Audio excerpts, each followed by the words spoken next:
मैं तो निर्गुणिया हूँ बस इतनी बात है। मैं तो निर्गुणिया हूँ बस इतनी बात है। मैं तो निर्गुणिया हूँ बस इतनी बात है। मैं तो निर्गुणिया हूँ बस इतनी बात है। मेरे जीवन की डोरी अब तेरे हाथ है। मेरे जीवन की डोरी तेरे ही हाथ है।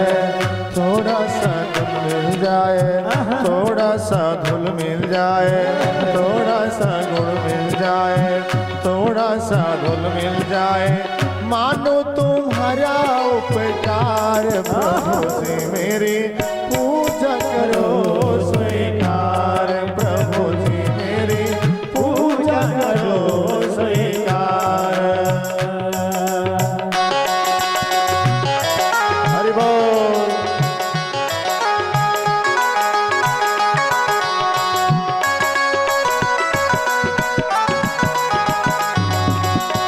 क्या बात है।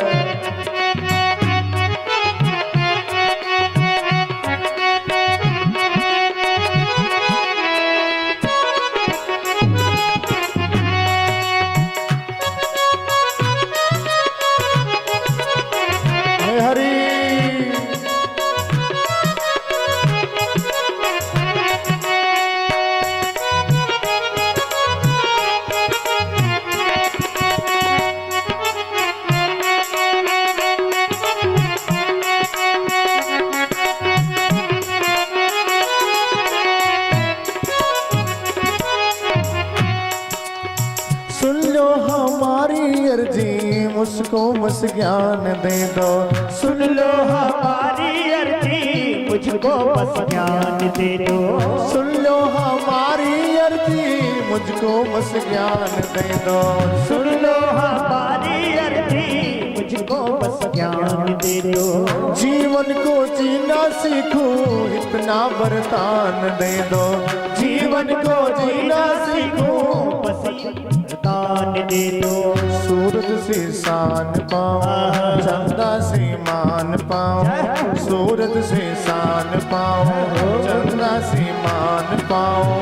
इतना सा दे दो उपहार प्रभु जी मेरी पूजा करो स्वीकार। प्रभु जी मेरी पूजा करो स्वीकार। प्रभु जी मेरी पूजा करो स्वीकार।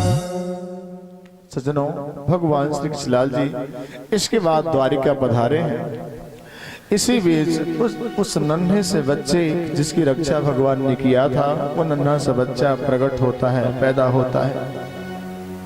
वो बच्चा माँ के पेट से, उत्तरा देवी के पेट से जैसे बाहर आता है, गर्भ में देखे गए स्वरूप को देखना चाहता है।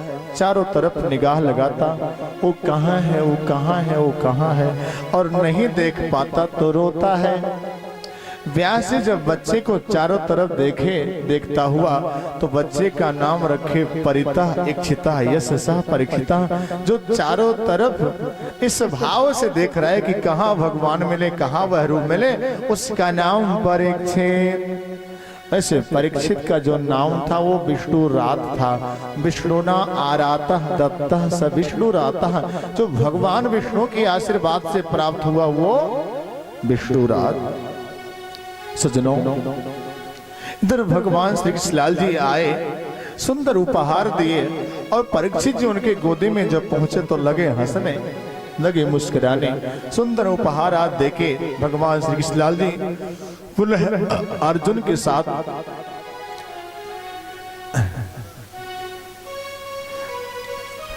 प्रेम से बोलो वृंदावन बिहारी लाल की। भगवान सुखी रखे, मस्त रखे, स्वस्थ रखे। तो इस बार भगवान जब आए हैं, सुंदर उपहार दिए हैं और उपहार देके वापस द्वारिका पहुंचे हैं। इसी बीच भगवान अर्जुन को लेकर साथ गए थे, अपने लीला का संवरण करते हैं। और उसी जैसे लीला का संवरण किए भगवान, उसी समय कलयुग प्रारंभ हो जाता है। भगवान लीला का संवरण किए कि कलयुग प्रारंभ हो गया। एक संत आए महाराज युधिष्ठिर के राज्य में, वो प्रतिज्ञा किए थे कि मेरे प्रश्न का जवाब जो कोई देगा हम उसके यहाँ भोजन करेंगे, और मेरे प्रश्न का जवाब कोई नहीं देगा तो मैं भोजन ही नहीं करूंगा। अर्जुन द्वारिका गए थे भगवान के साथ, युधिष्ठिर भीम दरबार में थे। महाराज युधिष्ठिर ने सोचा मेरे राज्य में कोई संत भूखा रहे अच्छा नहीं है। भीम को भेजे, जाओ संत जी का प्रश्न सुनो और उनका उचित जवाब दो। भीम जी आए हैं सुंदर जवाब देने संत के प्रश्नों का। बड़ा उत्तम प्रश्न है, बड़ा श्रेष्ठ प्रश्न संतों का है और बहुत सारे गर्भित इसका अर्थ है। आप सब सुनिएगा भाव से। भीम से संत ने कहा आप दक्षिण दिशा में जाओगे तो आपको मेरे प्रश्न का दर्शन होगा, आपको जो दिखेगा उसी का उत्तर आपको देना है। भीम जी दक्षिण दिशा में गए सज्जनों, तो क्या देखते हैं एक धागे पर बड़ा पर्वत रुका हुआ है। बड़ा पर्वत एक धागा पर रुका हुआ है। भीम जी को बताना था ये धागा क्या है, इस एक धागे पे इतना बड़ा पर्वत कैसे रुका, क्या है। भीम जी की समझ में नहीं आया। हाँ, संत ने कहा अब आप पूरब दिशा में जाओ। 4 प्रश्न उनके थे। भीम जी पूरब दिशा में गए तो क्या देखते हैं 2 पहाड़ियों के बीच पतला सकरा रास्ता है। 2 पहाड़ियों के बीच पतला रास्ता है, उसी रास्ते के बीच एक हाथी जा रही थी।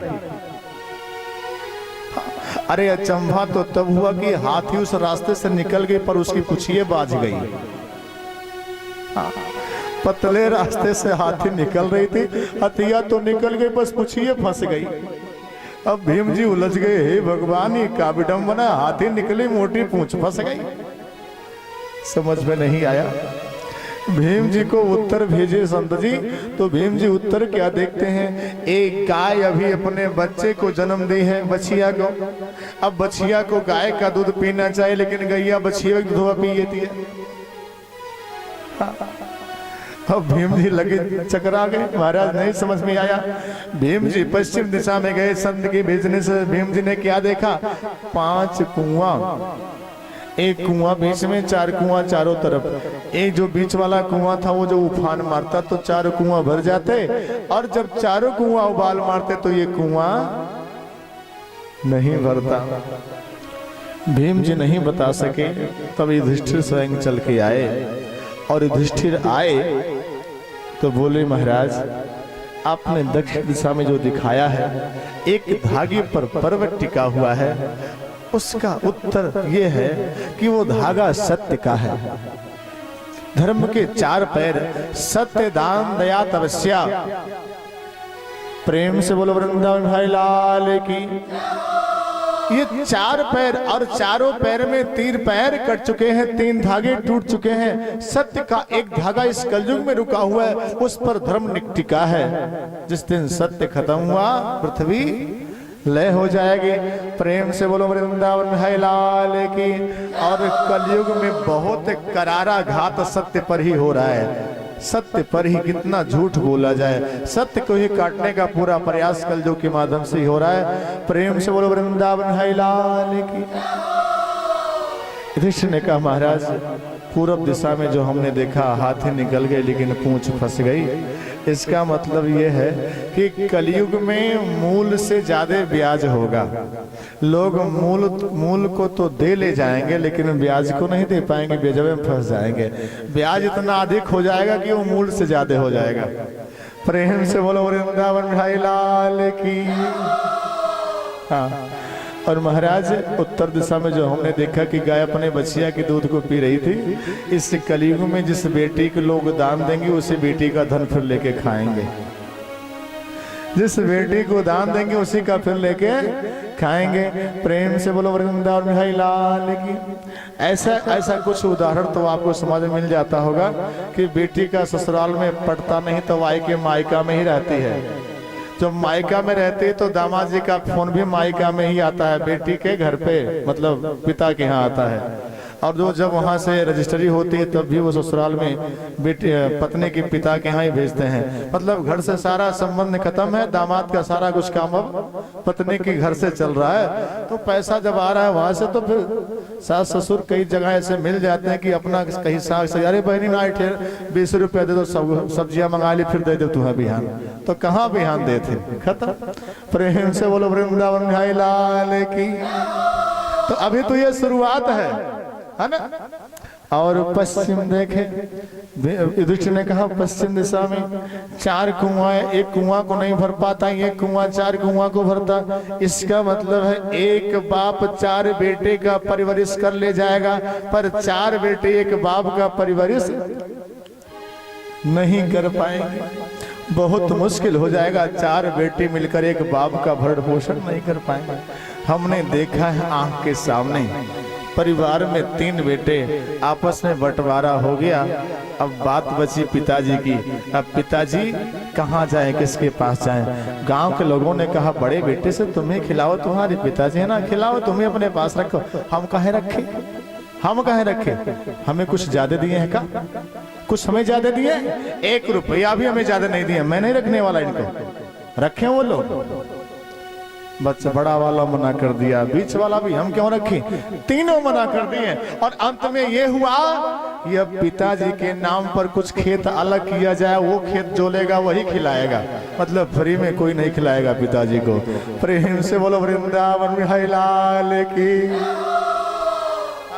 ये पिता लोग धोबी के गदहा हो गए बाटे। जब तक गदहा बोझा ढोवे तब तक धोबी की यहाँ इज्जत। जब बुढ़ाइल तो मार के सिवाने में खदेड़ दिया, जाओ चरो खाओ मरो वहीं। प्रेम से बोलो वृंदावन बिहारी लाल की। अरे बड़ी विडंबना सज्जनों, हमारे भारतवर्ष में आज वृद्धाश्रम बनता है। ये वृद्धाश्रम भारतवर्ष में बन रहा है। हम सबके लिए शर्म की बात है, चुल्लू भर पानी में डूब के मर जाने वाली बात है। विदेशों की तरह से यहाँ वृद्धाश्रम, क्या आवश्यकता है? हमें पिता की सेवा करनी चाहिए। एक जगह हमने देखा, एक बूढ़े पिताजी की इज्जत नहीं हो रही थी। उसका मित्र उसके पड़ोस में रहता था, उसे बहुत दुख लगता था, बहुत दुख लगता था। एक दिन क्या किया, एक बक्सा लाके रख दिया। बक्सा कुछ भरा था, अंदर लाके रख दिया। बोला मित्र ये अपनी अमानत अपने पास रखो। हाँ रखो। अब जब वो रख के गया कि इसको मित्र रख के गया कि अपने अमानत अपने पास रखो, रख के गया, तब तक बड़की आई, अरे बूढ़ो बड़ा धन देखा, तो लाओ बक्सवा हम धैले। हाँ लाओ लाओ लाओ, हाँ लाओ, हाँ तुम्हें हम कथा उथा सुनाए दे, 4 धाम हम करवाए दे, लाओ हम धैले का तुम्हारी सेवा करब। जब बड़की पहुंचे तो छोटकी पहुंची, अब अहिन तक ना आए रहा। आज बहुत तुम्हें निक लागत है, जाओ हम सेवा करब, हमार बुढ़ऊ तार बुढ़ऊ ना हो। तब तक मझिलकी पहुंचल। प्रेम से बोलो वृंदावन बिहारी लाल। ये हाल है सज्जनों। युधिष्ठिर जी संत के चारों प्रश्न का उत्तर दिए। संत गए, फिर भोजन किए उनके यहाँ। इधर भगवान लीला का संवरण किए हैं। अर्जुन रोते गाते आए हैं। 5 पांडव जैसे सुने भगवान दुनिया में नहीं, तो परीक्षित को राजा बना के राज्य को छोड़कर हिमालय की तरफ चल देते हैं। कुंती बुआ तत्काल अपने शरीर में योग के बल पर अग्नि प्रकट करके जल जाती हैं। 1 सेकंड भी भगवान की विरह में रहती नहीं है। 2 लोग दशरथ और कुंती भगवान की वियोग को नहीं सह सके। राम राम कहि राम कहि, राम राम कहि राम, तनु पर हरि रघुबर बिरह, राम गए सुरधाम। राम राम कहि राम कहि राम राम कहि राम, तनु परि हरि रघुबर बिरह, राव गए सुर धाम। दशरथ जी भगवान की वियोग में शरीर को छोड़े तो कुंती भी तत्काल अपने शरीर को छोड़ी। 5 पांडव जैसे जैसे शरीर गलता गया है, वो मुक्ति मिलती गई है। अंत में युधिष्ठिर बचे थे तो उन्हें विमान लेने आया और विमान में बैठकर वो गमन किए। इधर राजा परीक्षित राज्य कर रहे हैं। प्रेम से बोलो वृंदावन बिहारी लाल की। राजा परीक्षित के राज्य में किसी को किसी तरह की कोई परेशानी नहीं, सब सुखी हैं, मस्त हैं, संपन्न हैं, स्वस्थ हैं, व्यस्त हैं। राजा परीक्षित के राज्य में कभी अकाल नहीं पड़ता। राजा परीक्षित के राज्य में खेतों में सुंदर अन्न उत्पन्न होता है। ध्यान देना, अगर आए दिन आज कई सालों से सूखा पड़ रहा है, फसल ठीक से नहीं आ पा रही है, तो हम सबका दोष है। हमने प्रकृति को विघटित किया, हमने प्रकृति को नुकसान पहुंचाया। हम जब बिगड़ते हैं तो प्रकृति हमारे बिगड़ने के नाते हमको दंड देती है। आपदाओं के रूप में, तूफान के रूप में, बाढ़ के रूप में, भयंकर विपत्तियों के रूप में प्रकृति हमको दंड देती है जब हम लोग बिगड़ते हैं। तो प्रेम से बोलो वृंदावन बिहारी लाल की। राजा परीक्षित के राज्य में धर्माचरण हर कार्य बहुत समय से सुगठित रूप से हो रहा था, तो सारी जनता के लिए प्रकृति भी अनुकूल थी। अन्न सुंदर उत्पन्न होता था, अकाल मृत्यु नहीं होती थी लोगों की, ऐसी वह राज्य व्यवस्था थी। गायों के स्तनों से दूध अपने आप गिरता था, सुंदर वृक्षों में फल लगता था। चोर उनके राज्य में नहीं थे, चोर नहीं थे, चोर तो खत्म ही हो चुके थे। एक कवि ने कहा, अगर दंगाइयों पर तेरा बस नहीं चलता, दंगाइयों पर तेरा बस नहीं चलता, तो सुन ले ऐ हुकूमत हम तुझे नामर्द कहते हैं। ऐसा वह हुकूमत नामर्द के समान है। नामर्द कहा जाता है जिसकी हुकूमत में दंगाई खुले आम घूमे और दंगा करें। प्रेम से बोलो वृंदावन बिहारी लाल की। सज्जनों, आज के नेता किस तरह के हैं, किस भाव के हैं, उनकी क्रियाएं कैसी हैं, इसके ऊपर हमने एक गाना लिखा है, मैं सुनाता हूं। सज्जनों ध्यान देना कि आज के जो नेता हैं, गली बेच देंगे, कली बेच देंगे, गगन बेच देंगे, धरा बेच देंगे, ऐसे ही सोए रहे देशभक्तों, तो ये वोट की भिखारी सारा वतन बेच देंगे। ये वोट के भिखारी सारा वतन बेच देंगे। ब्राह्मण, क्षत्रिय, वैश्य, शूद्र के चक्कर में ना पड़ के ऐसी सरकार को वोट दो जो आपकी रक्षा और आपके हितों का काम कर सके। एक बार एक नेता एक माता जी के यहाँ आए और माता जी से बोले, माता जी हमें वोट दो, विकास होगा, हमें वोट दो, विकास होगा। तो माता जी ने जवाब क्या दिया, बड़े मजेदार। जब नेताजी ने कहा कि हमें वोट दो विकास होगा, तो माता जी ने कहा बहुत झूठ बोलते हो, पिछली बार आए थे और कहे थे विकास होगा, विकास होगा, पर हुई मुन्नी। कहे थे विकास होगा पर हुई मुन्नी। प्रेम से बोलो वृंदावन बिहारी लाल की। मतलब विकास लड़का होगा, हुआ बिटिया। ऐसे कहते हो विकास होगा, विकास होगा, कहाँ विकास हुआ, किधर विकास हुआ, कुछ नहीं हुआ, मुन्नी हो गई। प्रेम से बोलो वृंदावन बिहारी लाल की जय। हाँ, आओ बच्चे तुम ही दिखाएं शैतानी शैतान की, आओ बच्चे तुम्हें दिखाएं शैतानी शैतान की। नेताओं से बहुत दुखी है जनता हिंदुस्तान की, नेताओं से बहुत दुखी है जनता हिंदुस्तान की।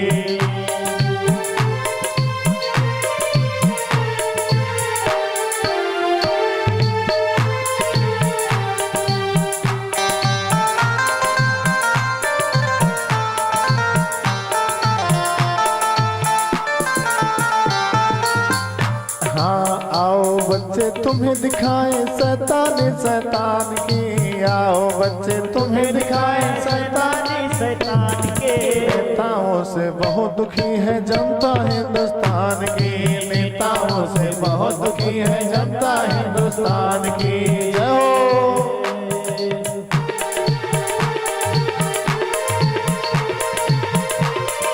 माइक ऑपरेटर,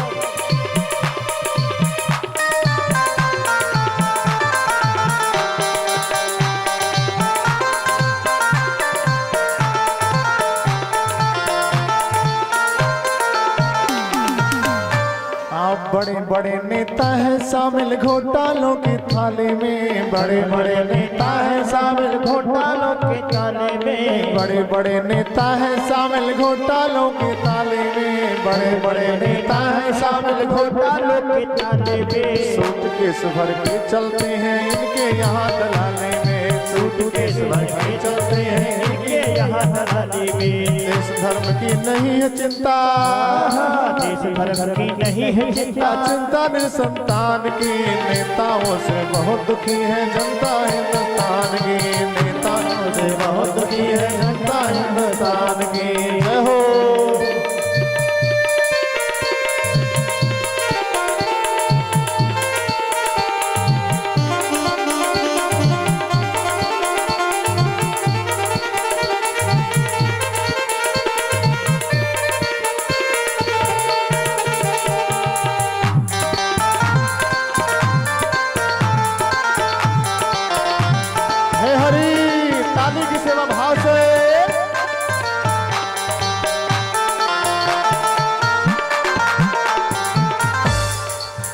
हाँ चोर लुटेरे भी अब देखो सांसद और विधायक हैं, चोर लुटेरे भी अब देखो सांसद और विधायक हैं। सुरा सुंदरी के प्रेमी ये सचमुच के खलनायक हैं, सुरा सुंदरी के प्रेमी ये सचमुच के खलनायक हैं। भिखमंगों में गिनती कर दी, भिखमंगों में गिनती कर दी भारत देश महान की, नेताओं से बहुत की है जनता हिंदुस्तान की, नेताओं से तुम्हें दिखाए शैतान की, नेताओं से बहुत की है जनता हिंदुस्तान की, नेताओं से बहुत की है जनता हिंदुस्तान की। ये हालत है। एक बार राजा परीक्षित रथ में सवार होकर धनुष बाण कंधे पर लेकर शिकार करने को गए। एकदा धनुरुद्ध में विचरण मृगयाम बने, एकदा धनुरुद्ध में विचरण मृगयाम बने, अहो धर्म पालानाम पीबनाम बलभुजा। राजा परीक्षित रथ में सवार होकर शिकार करने के लिए निकले हैं। रास्ते क्या, एक बैल के 3 पैर कटे हैं। गौ माता बैल के कटे 3 पैरों को देखकर रो रही है। राजा परीक्षित देखे तो अपने सर पे हाथ रख लिए, हे भगवान, मेरे राज्य में एक बैल की ये दशा, मेरे राज्य में एक बैल की ये दुर्दशा। उस बैल से पूछते, महाराज आपके 3 पैरों को किसने काटा, बताओ, हम उसे दंड देंगे, हम उसे दंड देंगे। उस बैल ने कहा, क्या राजन, मैं क्यों किसी का नाम लूं, मैं क्यों बताऊं किसने मेरे पैर को काटा। अरे मेरा पैर कटा तो हो सकता हो पिछले जन्म का मेरा ही कर्म रहा हो जो हमें पाप के रूप में मिला। हो सकता है ना कि मेरे कर्म का ही फल हमें मिला हो जिससे मेरा पैर कटा। ऐसे मैं किसी का नाम कैसे ले सकता हूँ राजन, मैं किसी का नाम कैसे ले सकता हूँ। तुलसी बाबा अपने रामचरितमानस में क्या सुंदर बोलते हैं, हाँ, कर्म प्रधान विसरच राखा, कर्म प्रधान विसरच राखा, जो जस करहि सो तस फल चाखा, जो जस करहि सो तस फल चाखा। कौन काऊ सुख दुख कर दाता, कौन काऊ दुख कर दाता, निज कृत कर्म भोग सब भ्राता। कौन काऊ सुख दुख कर दाता, कौन गाओ सुख दुख कर दाता, निज कृत कर्म भोग सब भ्राता, निज कृत कर्म भोग सब भ्राता। तुलसी बाबा ने कहा, कर्म प्रधान विश्व रच राखा, जो जस करे सो तस फल चाखा। जो भी हमें अच्छा बुरा मिल रहा है वो मेरे ही कर्मों का फल है, किसी दूसरे के कर्म का फल दूसरे को नहीं मिलता। सजनों, कौन काऊ सुख दुख कर दाता, निज कृत कर्म भोग सब भ्राता। अपने ही किए गए कर्मों को लोग भोगते हैं। ध्यान देना, बिना भोगी कर्म नष्ट नहीं होता, कर्म को भोगना ही पड़ता है। अवश्य मेव भोक्तव्यम कर्म अकर्म शुभाशुभम ना भुक्तम क्षीयते कर्म जन्म कोटि सतैरपि। सैकड़ों जन्म बीत जाए क्यों ना, फिर भी आपका किया हुआ अपकर्म या सत्कर्म दोनों खत्म नहीं होगा जब तक आपको मिलेगा नहीं। सज्जनों, कर्मणा भ्रमते सूर्य शशांक क्षयरोगवान। भगवान सूर्य आग के गोले में अगर निरंतर भ्रमण करते हैं तो ये उनका कर्म है, और चंद्रमा अगर घटते बढ़ते हैं तो उनका कर्म है, इससे वो छेड़ होते हैं। प्रेम से बोलो वृंदावन बिहारी लाल की। थोड़ा इफ को बढ़ाइए, इफ को। सज्जनों, कर्म के सिद्धांत में अन्य अनुयायियों ने, शास्त्रकारों ने सुंदर बातें लिखी हैं। मीमांसा शास्त्रकारों की बात को माना जाए सज्जनों, तो कर्म जो सुख और दुख मिलता है, ये सुख और दुख मात्र एक कल्पना है, एक सोच है। वास्तव में सुख और दुख कुछ होता नहीं। कैसे, मैं आपको बताऊं। ये सुख और दुख सिर्फ एक अभ्यास है, एक अभ्यास है, एक मन की सोच है। वास्तव में सुख और दुख का कोई वजूद, कोई मतलब नहीं है। कैसे, प्रेम से बोलो वृंदावन बिहारी लाल की। सज्जनों, एक अमीर व्यक्ति एसी युक्त, हीटर युक्त कमरे में सोता है। ऐसे एसी हीटर युक्त कमरे में सोता है अमीर व्यक्ति, और सुंदर बेड, बेंच का गद्दा, कूलर भी लगा होता है। तमाम तरह की व्यवस्था रहती है उस कमरे में, फिर वो सोता है। सज्जनों, एक गरीब व्यक्ति टूटी फूटी चारपाई पर सोता है। ऐसे चारपाई पर जिसकी बद्धी भी ठीक नहीं है, टूटी है, बिस्तरा ठीक नहीं है, उस पर मच्छरदानी भी कई जगह से फटा हुआ है जो लगाता है। ध्यान देना, एक अमीर उस तरह की व्यवस्था में उस कमरे में सोता है, एक गरीब टूटी फूटी चारपाई पर फटे पुराने गद्दे पर सोता है।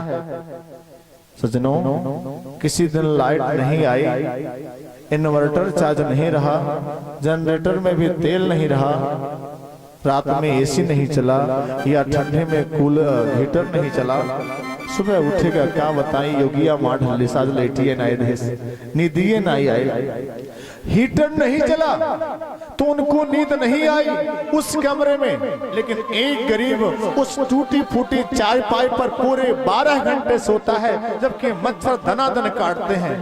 किसको सुख कहते हैं, किसको दुख है संत जी। उनका एसी नहीं चला, उनका कूलर नहीं चला, उनका हीटर नहीं चला, तो उन्हें नींद नहीं आई। और एक गरीब व्यक्ति टूटे फूटे चारपाई पर 12 घंटे सोता है। किसको सुख कहते हैं, किसको दुख कहते हैं।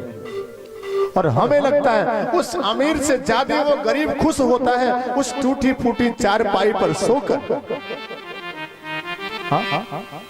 एक किसान खेत में जाता है, कौन गोड़ने शाम का समय होता, पछुआ बयार चल रही है, ठंडी ठंडी सुंदर हवा लग रही गर्मी की सीजन में। सोचा थोड़ा सा आराम कर ले, मेड का तकिया लगाया, लगा आराम करने, नींद आ गई, सो गया। प्रेम से बोलो वृंदावन बिहारी लाल की। सुख और दुख सिर्फ मन का अभ्यास है। मानो सज्जनों, आपके मन में सुख की बातें आ गई, सुख पाने की आदत आपकी पड़ गई, सुविधा में आपकी जीने का आदत पड़ गया, स्वभाव बन गया। जिस दिन सुविधा आपको नहीं मिली उसी दिन आपको दुख महसूस हुआ। लेकिन अगर आप दुख को भी सुख के बराबर मान के दुख में जीना सीख लिए हो तो दुख भी आपको सुख के बराबर महसूस होगा। सिर्फ एक अभ्यास है। एक मैं उदाहरण देता हूँ सज्जनों, इसमें से कोई माता, किसी माता के पति जी कहीं बाहर से आ रहे थे, उनके साथ उनके साथी भी थे। रात हो गई, साथियों का घर थोड़ा दूर था, तो माता जी के पति ने कहा आज मेरे घर ही चलो और मेरे यहाँ रहो, सुबह आप चले जाना, आपका घर दूर है। तो वो लोग आ गए घर पे। अब रात 12 बजे रात थी, पहुंचे तो पति ने कहा सुनो सुनो सुनो सुनो, हमारे मित्र आए हैं और इनको सुंदर भोजन बनाओ और खिलाओ, फिर हम लोग आराम करते हैं। अब जैसे पति देव पत्नी से कहे भोजन बनाने के लिए, इनके मुंह गिर गए। हे भगवान, यह बिल गायल 12-1 बजे रात माई पहुंच गई ना, ये पता नहीं कहां से कुछ घचोनर पकड़ लेने। प्रेम से बोलो वृंदावन है लाल की, अब अनमुखी आई ये भागा कहूं के मारी भुनभुनात भुनभुनात करकरात परपरात चरचरात कैसो कैसो तो कुछ बनैली, अब बनाए कैसो कैसो खियली। ओकरी 1 हफ्ता बाद उनके भाई आई गई ना, और वो 12 बजे राती में जब भाई आई गए ना, हमारे भाई आई ना, हमारे बीरन आई ना, आओ आओ बढ़िया से बनाई खियाई खूब सेवा करब पंखा करब। अब देखिए जब पति के साथी आए तो उनके साथ वो व्यवहार, क्योंकि वो उनके मन में नहीं थे, और अपना भाई आया तो उनके साथ यो व्यवहार, क्योंकि वो मन में था। प्रेम से बोलो वृंदावन बिहारी लाल की। तो सुख और दुख सिर्फ मन तक है, मन तक सीमित है, इसके अलावा सुख और दुख का कोई मतलब नहीं है। प्रेम से बोलो वृंदावन बिहारी लाल की। वेदांतियों की बात को माना जाए तो वेदांती कहते हैं सुख और दुख अगर मिलता है तो सिर्फ शरीर को मिलता है, आत्मा को नहीं मिलता है। गीता में भगवान श्री कृष्णलाल जी स्पष्ट बोल दिए हैं क्या? नैनम छिन्दति शास्त्राणि नैनम दहति पावकः न चैनम क्लेदयन्त्यापो न शोषयति मारुतः। नैनम छिन्दति शस्त्राणि नैनम दहति पावकः न चैनम क्लेदयन्त्यापो न शोषयति मारुतः। सज्जनों, इस आत्मा को ना तो शस्त्र काट सकते, ना तो दहति पावकः अग्नि जला सकती है, ना तो हवा सुखा सकते हैं, ना तो पानी घुला सकती है। सज्जनों, हम आत्मा है जिसका दुनिया में कोई कुछ बिगाड़ नहीं सकता। बुखार हुआ तो शरीर को, फोड़ा हुआ तो शरीर को, कैंसर हुआ तो शरीर को, हम आत्मा को कुछ नहीं होता। तो ऐसे में शरीर को मिले तो मिले, हम तो आत्मा है, क्या फर्क पड़ता है। प्रेम से बोलो वृंदावन बिहारी लाल की। एक माता जी ने कहा पंडित जी तो बहुत बढ़िया बात कहा तो बाटो कि शरीर की मिलल तो आत्मा के नाय मिलल, हम तो आत्मा हुई। तनी हम ही बतावल जाए तब काहे जब बटोलिया में चौरा हमारे सब छोड़ के, पनिया छोड़ के चूल्हिया पे धरी के नीचवा लकड़िया लगावल जाला, तो लकड़िया जब जराला तो अगिया बटोलिया में लागला तो चौरा काहे पाकी जाला। प्रेम से बोलो वृंदावन बिहारी लाल की। माता जी हमसे पूछले, जब आप कहत बाटो कि दहिया के दुख मिलल तो परनवा के नाय मिलल, हमरे सब परान हुई देह के दुख मिलले नाय परेशान हो चाहिए। तई बताओ तब बटोलिया चौरा काहे पाकाला जब बटोलिया मगिया लागला, अचिया तो बटोलिया में लागला काहे पाकाला। हम कहले माता जी बुद्धि लगाई तो, लेकिन नहीं बतावा वही बटोलिया में अगर पाथर छोड़ के पकाल जाए का पत्थरों पाक जाये। प्रेम से बोलो वृंदावन बिहारी लाल की। चौरा तो पाक जाए लेकिन पत्थरा नहीं पाकी ना। माता जी जान लो, तो बुद्धि लगाई लो, लेकिन एक बात समझ लो, चाउर और आत्मा दोनों में बहुत अंतर है। माता जी हम ही पूछे थी, चावल से आत्मा का आपने उदाहरण दिया, लेकिन ये बताओ चावल को तो आपने देखा है, आत्मा को कभी आपने देखा है? नहीं। तो जिसको देखा ही नहीं आपने, उसका उदाहरण किसी दुनिया की वस्तु से कैसे दी जा सकती है? प्रेम से बोलो वृंदावन बिहारी लाल की। चावल को आपने छुआ है, कभी आत्मा को आपने छुआ है? नहीं। तो जिसका आपने स्पर्श किया है उसे तो आप जानती हो, लेकिन जिसका आपने स्पर्श तक नहीं किया उसे आप कैसे जानती हो? तो कैसे उसका उदाहरण आप चावल से दे सकती हो? माता जी, चावल निर्जीव है और ये प्राण सजीव है। निर्जीव और सजीव का कभी उदाहरण नहीं होता। ये तो पत्थर छोड़ के पकाया जाए, मैंने ऐसा ही कह दिया आपको समझने के लिए।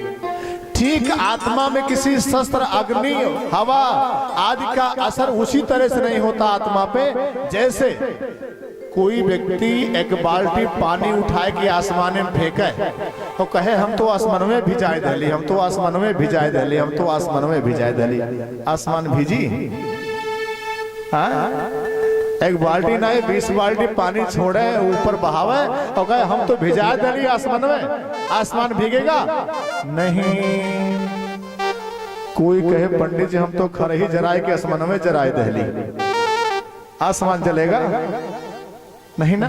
जैसे उस अग्नि और जल आदि से आसमान ना तो भीगा ना तो जला, ऐसे आत्मा को ना कोई जला सकता, ना कोई भिगा सकता, ना कोई काट सकता। प्रेम से बोलो वृंदावन है लाल की। जब बैल इतना बोला तो परीक्षित समझ गई ये कोई सामान्य बैल नहीं, अपितु ये धर्म देव है महाराज। आप धर्म हो, मुझे लगा आप धर्म हो, किसी का नाम नहीं लोगे, आप अपने कर्तव्य का पालन कर रहे हो। लेकिन मैं भी राजा हूँ, हमें अपने कर्तव्य का पालन करना है। मेरे राज्य में किसी बैल के 3 पैरों को काट दे, उसकी हिम्मत कैसे? हम उसे दंड देंगे, हम उसे दंड देंगे। आप बेशक ना कहो, हमें अपने कर्तव्य का पालन करना है। उसी समय राजा परीक्षित देखे क्या, एक काला काला पुरुष, लंबा लंबा डंडा लिए, लंबी मूछ, दौड़ता हुआ चला आ रहा था। राजा परीक्षित उसको देखते ही जल गए और देखते ही ललकारे, क्या समझ लिया इतनी जल्दी? पार्थ का जमाना बीता है, पार्थ का जमाना बीता है। पात अब रहे नहीं रे, मोर के पात अब रहे नहीं, पर पार्थ अंश तो देता है रे। मोर के पात अब रहे नहीं, पर पार्थ अंश तो देता है। अरे मूर्ख, तू समझ लिया कि अर्जुन मेरे बाबा पार्थ नहीं है तो तुम जैसे दुष्ट ऐसे बैल गांव को सताएंगे नहीं। उनका पौत्र अभी भी जिंदा है दुनिया में, तुम जैसे लोगों को दंड देने के लिए तलवार निकाल के दौड़े कलयुग को मारने के लिए। अब कलयुग कांपता हुआ, थरथराता हुआ चरणों में गिरा। त्राहि माम रक्ष माम, त्राहि माम रक्ष माम। जैसे चरणों में कलयुग गिरा है, महाराज परीक्षित को अपने बाबाओं की बात याद आ गई। इनके बाबाओं ने कहा था कि आये शरण तजहि नहीं काहू। बेटा, कोई शरण में आ जाएगा तो उसे मारना नहीं, उसकी रक्षा करना। परीक्षित ने कहा, कलयुग तुम भाग्यशाली हो, मैं अपने बाबाओं के आदेश में बंधा हूं, तुम्हें मार नहीं सकता। जा, मेरे राज्य से बहुत दूर निकल जा। आज के बाद फिर कभी दिखाई मत देना, आज के बाद फिर कभी दिखाई मत देना। कलयुग हाथ जोड़ लिया, सरकार कहाँ जाऊं मैं, कहाँ आप हमें भेज रहे हो, मैं किस जगह जाऊं? इस सप्तद्वीप वसुंधरा में हर जगह आपका ही तो राज्य है, हर जगह आप धनुष बाण लिए दिख जाते हो, मैं जाऊं तो कहाँ जाऊं? सरकार, मेरे सबसे बड़े भाई सतयुग, फिर त्रेता, फिर द्वापर, फिर मैं कलयुग। हमारे बड़े भाई अपने अपने समय को भोग के बिता के गए। सरकार, अगर मैं अपने समय को नहीं भोगता हूं तो मेरे साथ अन्याय होगा, मेरे साथ अत्याचार होगा। आप राजा हो, आप न्याय करते हो, हमें भी जगह दीजिए, हमें भी जगह दीजिए। यत्र कौवा वत्स्यामि सार्वभौम तवा गया, द्युतम पानव स्त्रिया यत्रास धर्मस् चतुर्विधा। सरकार, जहां भी आप हमें जगह दे दोगे मैं वहीं रह जाऊंगा, हमें भी जगह दे दीजिए, कोई जगह दे दीजिए जहां भी आपकी इच्छा हो। तब राजा परीक्षित कलयुग के अंदर एक सुंदर गुण देखे जिसको आप जानते हो क्या? कलयुग केवल नाम धारा सुमिर सुमिर नर उतरे पारा। इस सुंदर गुण को देखे तो परीक्षित ने कहा ठीक है मैं तुझे रहने देता हूँ, 4 स्थान में तुझे देता हूँ। पहला स्थान महाराज परीक्षित देते हैं कलयुग को द्यूतम, जहां जुआ खेला जाता हो। सज्जनों, जहां जुआ खेला जाता हो कलयुग तुम वहां निवास करो। ध्यान देना, जुआ में ईमानदारी नहीं होती है, बेईमानी के रूप में कलयुग जुआ में निवास करता है। और अगर ईमानदारी से जुआ खेला जाता तो पक्का है युधिष्ठिर को शकुनी हरा नहीं पाता, युधिष्ठिर को शकुनी हरा नहीं पाता। प्रेम से बोलो वृंदावन बिहारी लाल की। दूसरा स्थान दिए कलयुग को पानम। ऐ कलयुग तुम निवास करो जहां मदिरा पिया जाता हो, जहां शराब पिया जाता हो कलयुग तुम वहां निवास करो। ये दूसरा स्थान दिए सजनों। शराब एक बहुत बुरी लत है, जीते जी इंसान को खा जाती है। किसी कथाकार ने शराब का सुंदर अर्थ किया। क्या? शराब का अर्थ होता है सासे। शराब जो पीता है शराब उसे सड़ा देती है, रासे रुला देती है, बासे बर्बाद कर देती है। शराब सासे सड़ा देती है, रासे रुला देती है, बासे बर्बाद कर देती है। शराब जीते जी इंसान को पी जाती है। प्रेम से बोलो वृंदावन बिहारी लाल की। सजनों, नशा नाश कर देगी, फिरोगे दाने दाने को, कटोरा हाथ में होगा न देगा कोई खाने को। कटोरा हाथ में होगा न देगा कोई खाने को। हाँ, बीड़ी मजा न देगी, ये सुरती मजा न देगा।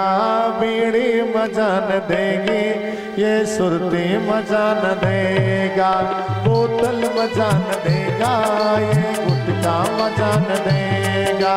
बोतल मजा न देगा, ये गुटखा मजा न देगा। बोतल मजा न देगा, ये गुटखा मजा न देगा। बोतल मजा न देगा, ये गुटखा मजा न देगा।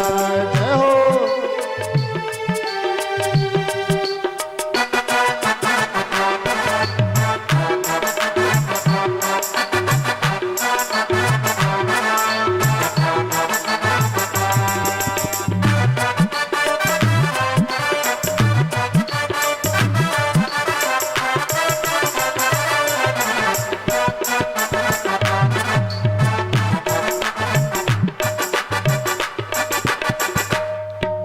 संयम बगैर मानो, संयम बगैर मानो, जीवन मजा न देगा।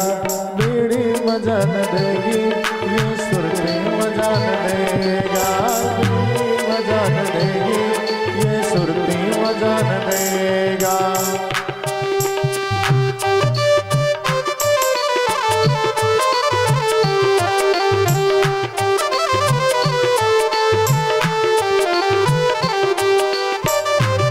हरि बोल। ताली की सेवा भाव से श्री राधे।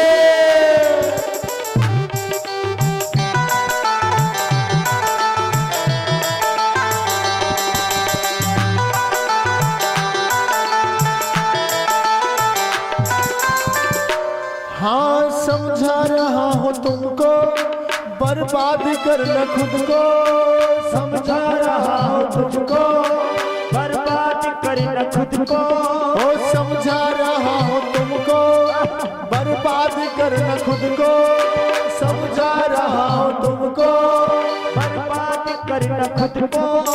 पेट्रोल से बुझाता है जलती हुई अगन को। पेट्रोल से बुझाता है जलती हुई अगन को। सेहत बिगड़ गई तो, सेहत बिगड़ गई तो फैशन मजान देगा, बीड़ी मजान देगी, ये सुरती मजान देगा, बोतल मजान देगा, ये गुटका मजान देगा। जय हो हरि बोल।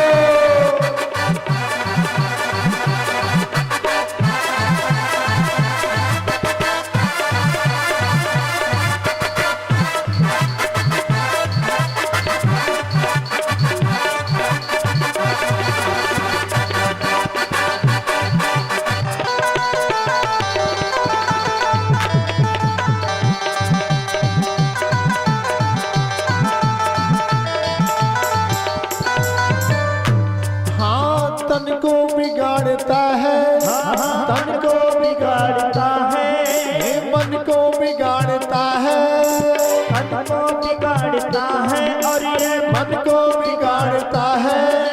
मल मल के तेल मुंह पर शीशा निहारता है, मल मल के तेल मुंह पर शीशा निहारता है। सूरत बिगड़ गई तो, सूरत बिगड़ गई शीशा मजान देगा, बीड़ी मजान देगी, ये सुरती मजान देगा, बोतल मजान देगा, ये गुटका मजान देगा। जय हो।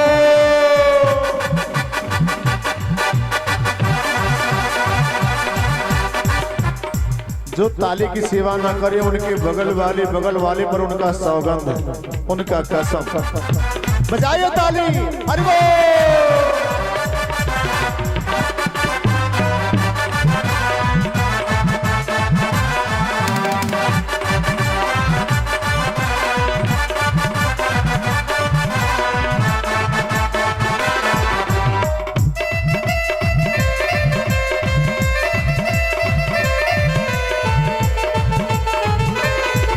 हे हरि।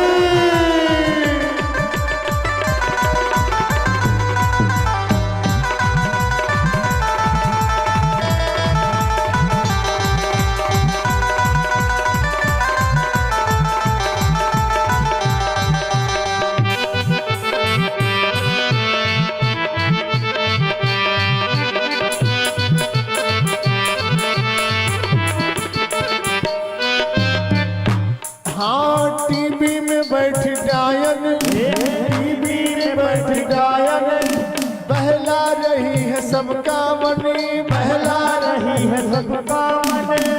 आज सज्जनों मैं देखता हूँ हमारी माताएं बहनें और पिता लोग कई बार टीवी से ऐसे जुड़ जाते हैं कि भोजन भी भूल जाते हैं, भोजन की याद नहीं रहती। ध्यान देना, ये टीवी ये सीरियल हमारे संस्कारों में टीवी रोग ही दे रहा है, संस्कारों को टीवी दे रहा है। जरूरत से ज्यादा इनसे दूर रहने की आवश्यकता है। हम हमारे भाइयों, हमारे बच्चों, हमारे पिताओं, हमारी माताओं सबको, आज का बेटा देखता है शाहरुख खान कैसा कपड़ा पहनते हैं, बस वैसे ही बाजार से लाने का प्रयास करता है। बेटियां देखते हैं प्रियंका चोपड़ा कौन सा कपड़ा पहने, वैसे ही मम्मी से मंगवाती हैं। संस्कारों को कैंसर दे रहा है, इससे दूर रहने की आवश्यकता है। हाँ टीवी में बैठ गायन, बहला रही है सबका मन, टीवी में बैठ गायन, बहला रही है सबका मन। इनका यकीन करना नचाएगी ये नागन, इनका यकीन करना नचाएगी ये नागन।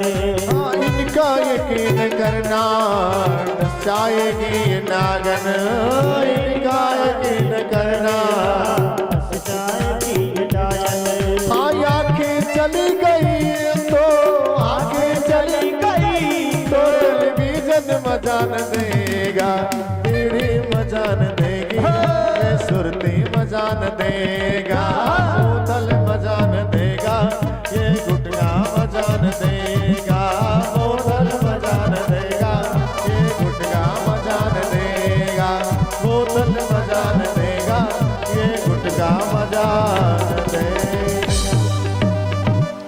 तो जहां मदिरा पिया जाता हो कलयुग तुम वहां निवास करो, परीक्षित ने कहा। जहां हिंसा होती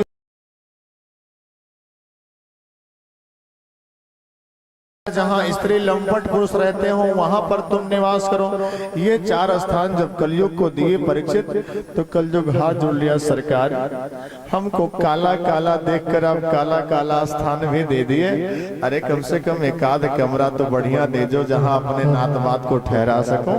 एक तो सुंदर कमरा दे दीजिए। तब परीक्षित इसकी याचना पर खुश होकर सोना भी निवास करने को देते हैं। आइए आगे सुनते हैं कुछ हमारे श्री मास्टर साहब के मुख से जो भी दान आदि किए हैं उनके विषय में, फिर आगे कथा प्रारंभ होगी। प्रेम से बोलो वृंदावन बिहारी लाल की जय जय जय सिया राम।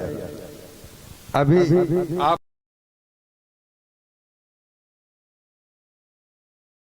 मजा नहीं है इसलिए ताली बजाए, पीने में मजा है उसके लिए ताली क्यों बजाना। प्रेम से बोलो वृंदावन बिहारी लाल की। सजनों, कलयुग ने महाराज परीक्षित से कहा कि आप एक सुंदर स्थान हमको दीजिए। तो महाराज परीक्षित ने सोना में निवास करो देते हैं।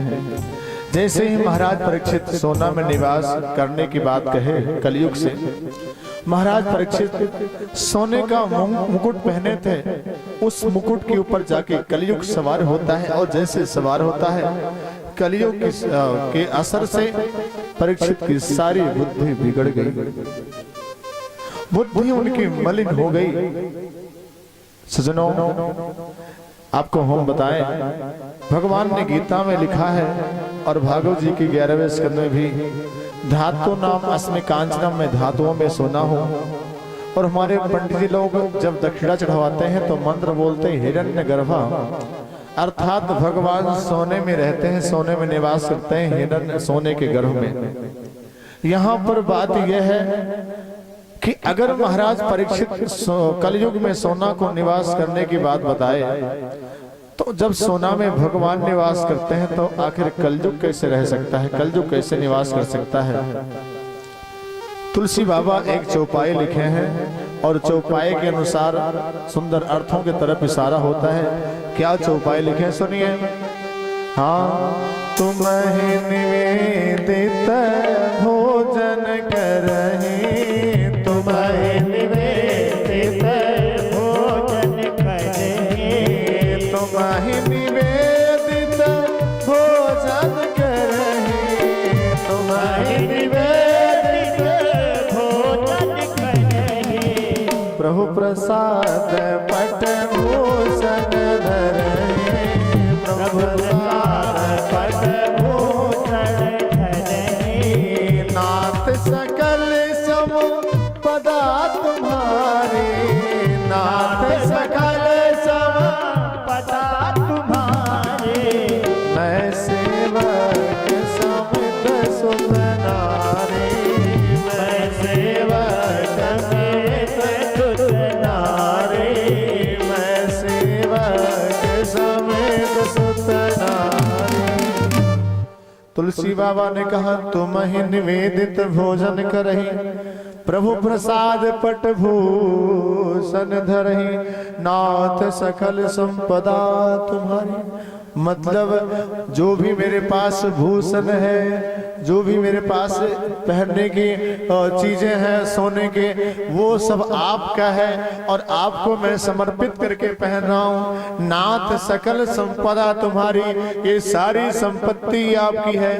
ऐसा भाव जिसके अंदर होगा उसमें कलयुग नहीं भगवान निवास करेंगे। जिसके अंदर ये भाव रहेगा कि नाथ सकल संपदा तुम्हारी है, आपकी है, मैं सिर्फ आपका सेवक हूं, इसलिए आप तो दीय मस्तगो विद्यम तुभ्यमेव समर्पय, आपका ही वस्तु ये पटभूषण आपको समर्पित करके मैं धारण कर रहा हूं। ऐसे सोना में कलयुग निवास नहीं करेगा, ऐसा सोना तो प्रसाद बन जाएगा इस भावना से जो पहना जाएगा।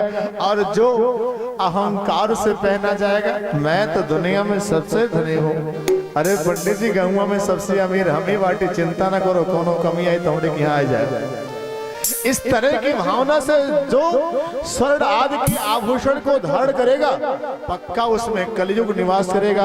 अगर हमारी माताओं में से कोई अभिमान में भर के सोना को पहन के मेले में गई तो पक्का है चोर खींच लेगा, पीछे से नाक कान दोनों कट जाएंगे। इसलिए अभिमान रहित होकर भगवान का प्रसाद समझ के उसे पहनो। परीक्षित के मुकुट पर कलयुग सवार हुआ। सजनों, ऐसा लगता है कि परीक्षित का वह मुकुट नंबर 2 का था या अभिमान था। प्रेम से बोलो वृंदावन बिहारी लाल की। सजनों, परीक्षित तो स्वयं अभिमानी नहीं थे, लेकिन वो मुकुट जो था वो अभिमानी राजा का था, जरासंध का था।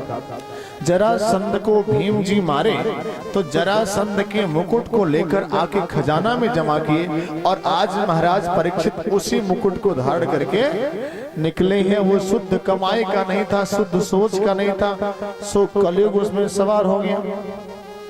महाराज परीक्षित आगे चले रथ को लेकर। एक आश्रम दिखा। आश्रम के अंदर एक समेक नाम के महात्मा तपस्या कर रहे थे। राजा परीक्षित सीधे चले गए आश्रम के अंदर। कलयुग सवार है, परीक्षित की बुद्धि भ्रष्ट है, गलती पे गलती करते जा रहे हैं। सज्जनों, उस समय का ऐसा नियम था कि कोई राजा किसी संत के आश्रम में रथ पे बैठ के नहीं जाता था। आश्रम के पहले रथ छोड़ देता था, पादुका निकाल देता था, नंगे पांव दैन्य भाव से संतों के आश्रम में जाता था। आज कलयुग के कारण महाराज परीक्षित मर्यादा को तोड़ दिए और आश्रम में सीधे घुस गए। दूसरी बात, राजा परीक्षित देखे कि ये संत तपस्या कर रहा है तो परीक्षित को लगा कि हमें देखकर तपस्या कर रहा है। इसको लगा कि राजा आए हैं, पानी पिलाना पड़ेगा, सब आंख बंद करके बैठ जाओ, छुट्टी मिल जाएगी। ये ढोंग करके आंख बंद किया है, इसकी तपस्या की मैं परीक्षा लूंगा। राजा परीक्षित एक चलकर जाते हुए सर्प को मार दिए, हिंसा किए। आश्रम में हिंसा वर्जित थी, दूसरी गलती कर दी। सज्जनों, राजा दुष्यंत एक बार कण्व के आश्रम में एक मृगा का पीछा करते करते पहुंच गए। जैसे बाढ़ धनुष पे चढ़ा के मृगा को मारना चाहे, एक विद्यार्थी मना कर दिया, राजा भूल गए आप, आपको नहीं पता ये महर्षि कण्व का आश्रम है, हिंसा वर्जित है। राजा दुष्यंत बाढ़ को तर्कस में रख के उस विद्यार्थी से क्षमा मांग के चले गए। अब ऐसी गलती नहीं होगी। आज राजा परीक्षित हिंसा करती। दूसरी गलती की कलयुग के कारण।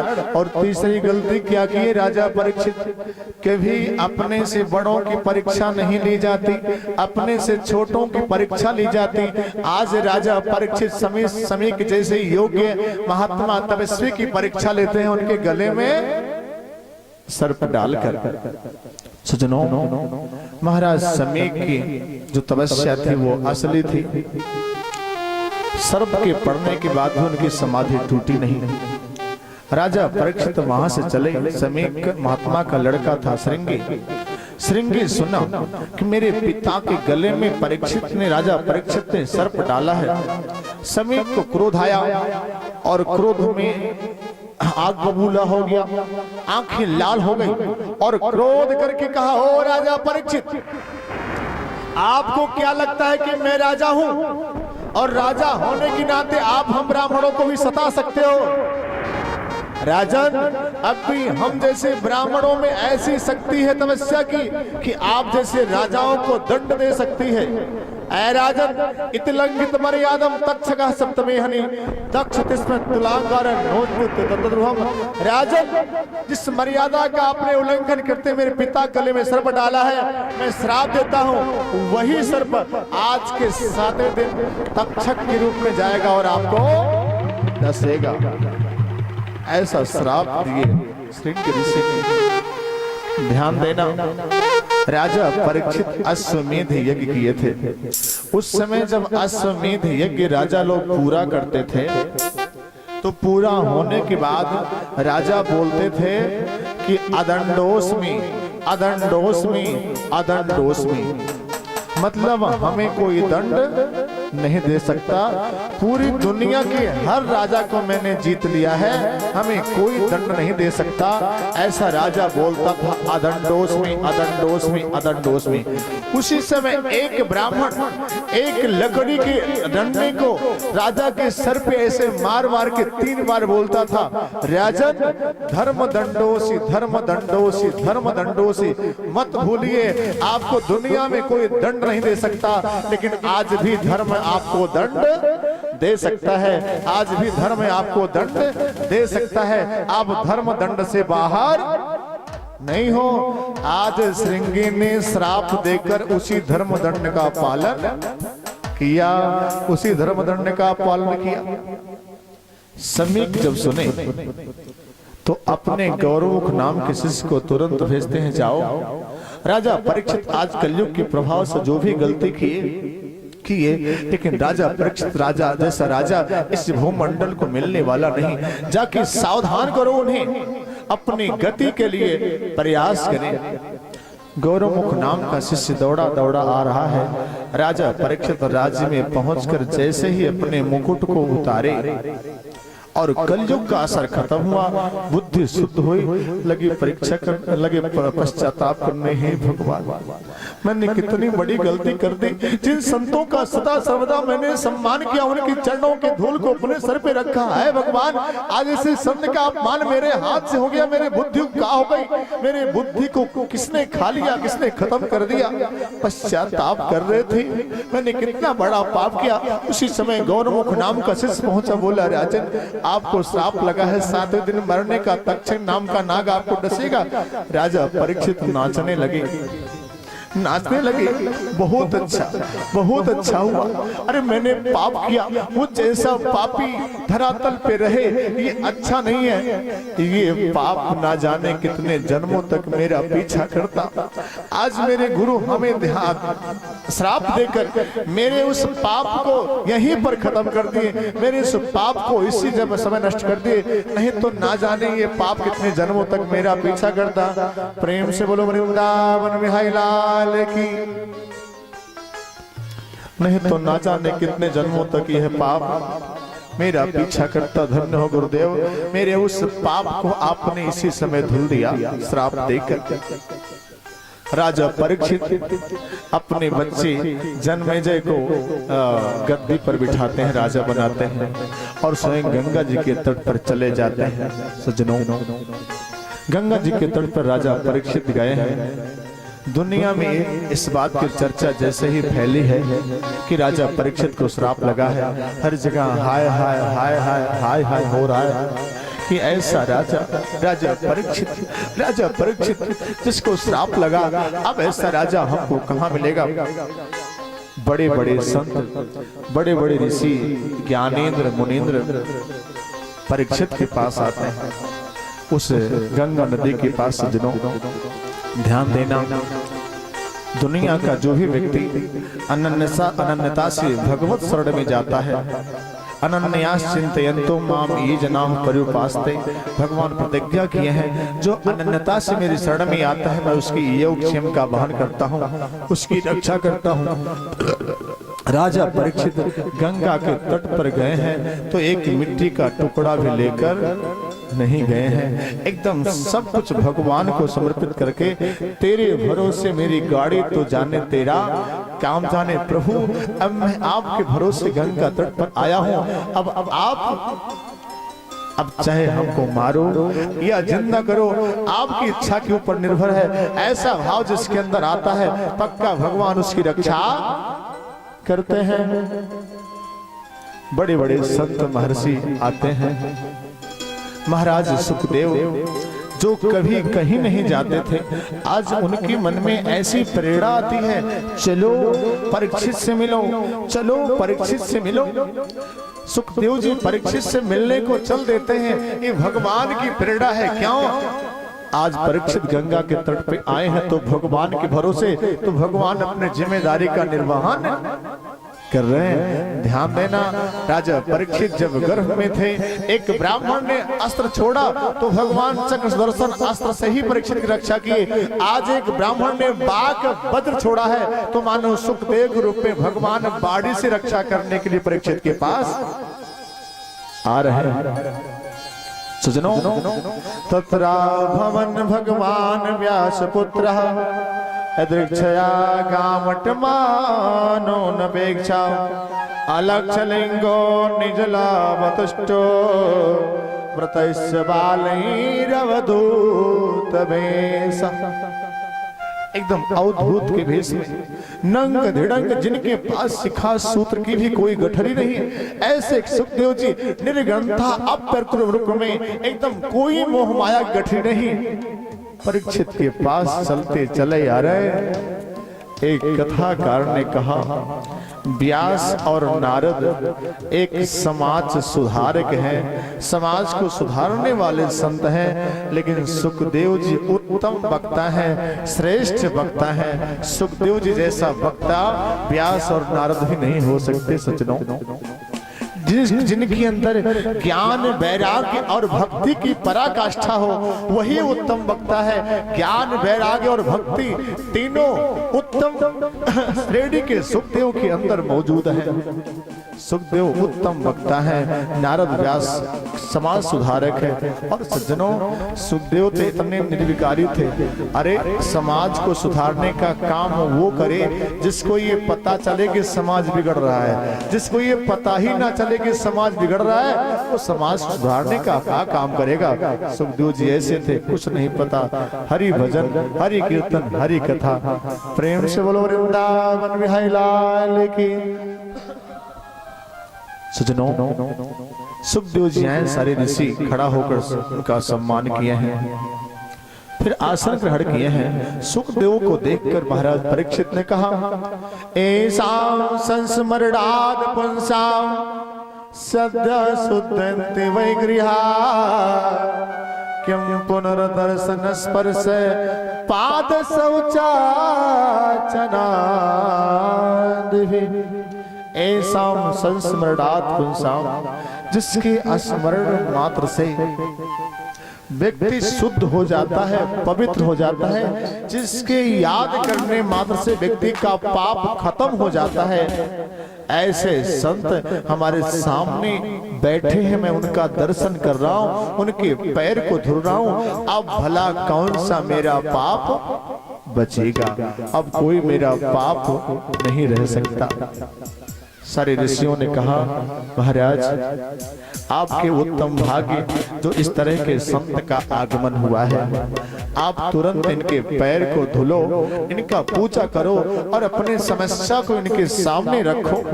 ये कहीं रुकते नहीं, ज्यादा समय तक आप प्रश्न नहीं करोगे तो ये जा सकते हैं। प्रश्न करो, आपके प्रश्न का उत्तर देंगे, आपकी समस्या सुलझ जाएगी, जल्दी करो। महाराज परीक्षित प्रश्न करते हैं श्री सुखदेव जी से कि हे महाराज, अतः परीक्षामि संसिद्ध, अतः परीक्षामि संसिद्ध योगिनां परमं गुरु पुरुषस्य यत् कार्यं म्रियमाण सर्वथा। महाराज, मैं आपसे जानना चाहता हूँ, एक मरने वाला व्यक्ति क्या करे? एक मरने वाले व्यक्ति को क्या करना चाहिए? महाराज आप बताइए।